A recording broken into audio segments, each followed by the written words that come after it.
Joshua is also a favorite character. Interestingly, Jim Cameron, who was very involved in the conception of this character, using some of Bill's sketches as a jumping-off point, did a bunch of sketches of his own. He decided to send me a bunch of designs, so I sat by the fax machine in anticipation. And there was sort of a huge hubbub of excitement because we were getting through the fax machine these original Jim Cameron sketches hot off the press. Before long, tons and tons of drawings were coming into my lap. It was one of those sketches in particular that conceived of Joshua with sort of very long, straggly hair and wearing a hood that really ended up becoming the basis for the character. And then Kevin came in and began to sit for several makeup tests. Once Kevin was cast in the role, we began to look at him and look at his face and start to think about how we could make him a memorable or extra human kind of character. In choosing what type of dog to model Joshua after, we looked at Labradors, we looked at Shepherds, we looked at quite a few options, but the final result is more of a toned-down bloodhound.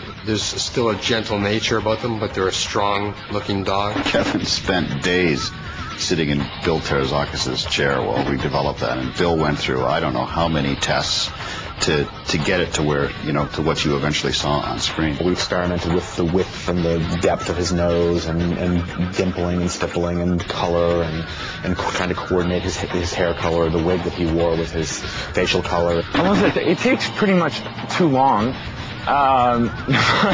No, it's an interesting process. We're beyond the halfway point.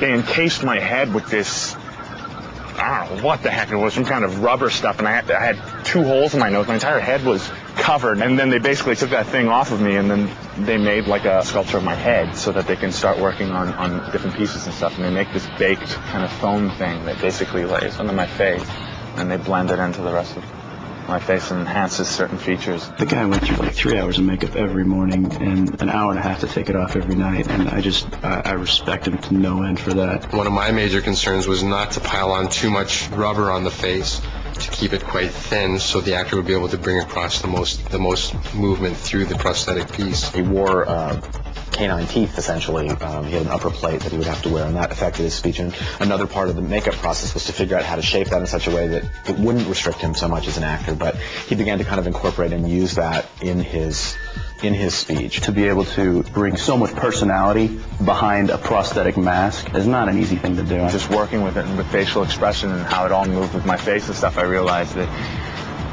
in order to play this tortured soul, this tortured character, it's so helpful to have the imperfections of genetic enhancement. It certainly helps me get into that place.